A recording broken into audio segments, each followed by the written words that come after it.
Jules, in your business era na ba talaga? Grabe. I think yes, pero syempre di rin naman natin papabayaan ang ating showbiz era.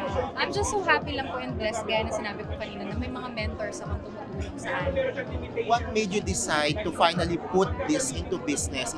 At bakit Gummy Bears? Kasi lahat tayo nakakalimot na, kasi ako mahilig ako mag-ilaga ng family ko. Pag mga gamot, ako ang taga-remind. So lagi ko napapansin din na kapag pinaiinom mo sila, mamaya na kasi walang water. So laging nakakalimutan na eventually, pag yung mamaya, eventually hindi mo na maiinom. So si gummies, you don't need water, you can take it anytime, anywhere. So it's more of talaga accessibility and yung easy. So ano yung easy? And with ACV, alam naman natin na minsan ang hirap inumin nung raw.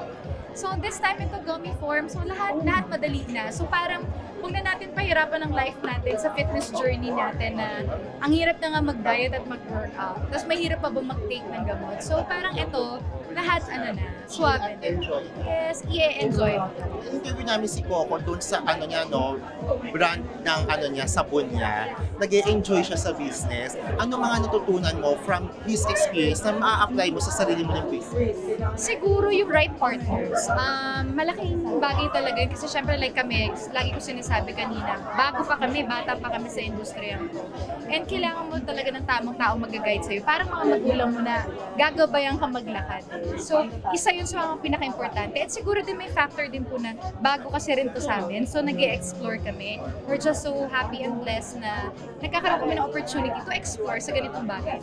At nakakatuwa na talagang kayong dalawa hands-on sa business. Yes, kailangan kasi syempre hindi natin masasabi ang buhay. Kailangan natin magprepara sa future, kailangan natin maghanda sa whatever. So, kumbaga hanggat kaya mag-work, work lang tayo ng work para at least prepare tayo sa lahat.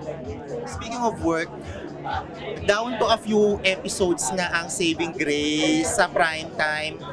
What do you look forward sa finale this time sa Free TV? Yung kaabang-abang sa mga kapamilya at kapatid? Siguro maraming kaabang-abang kasi nung sinushoot pa lang po namin yung last few weeks, talagang kami rin super overwhelmed, super emotional. So ito sana ma-happy sila kasi kung sinubaybayan nila from the very start until the end, talagang kakapit sila at mapapaiyak talaga hanggang dulo. Speaking of iyak, Jules, last na lang, grabe yung fans kapag nagtitweet sila at nagso-social media about your character, about Ate Shawi and the rest of the cast. Talagang lahat daw kayo deserve ng award for this. Your thoughts lang na grabe yung reaction at pagmamahal ng fans.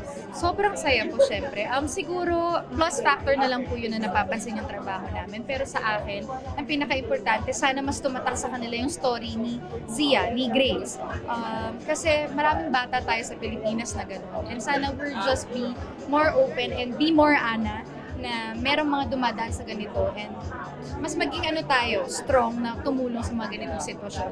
Kasi sometimes they just need Ana in their lives na tumulong sa kanila para din malagpasan yung buhay. Kasi minsan, hindi mo mabiblame yung mga nangyayari sa mga kabataan ngayon kung bakit sila napapariwara. Kasi wala kasing naniniwala rin sa kanila. So baka kailangan lang natin mas maging more open and more supportive sa mga tao, sa mga paligid natin para lang tulong-tulong, para lahat tayo mas maging okay. Kasi we're all battling sa kanya-kanya nating mga problems. So, just be more kind and sana yun yung mas ma-impart. More than anything, the success of the show, we're just so happy and so blessed. Sana lang mas yun yung ma-instill sa mga tao. Something to look forward to after Saving Grace.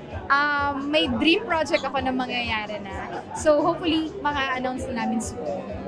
Thank you. Thank you.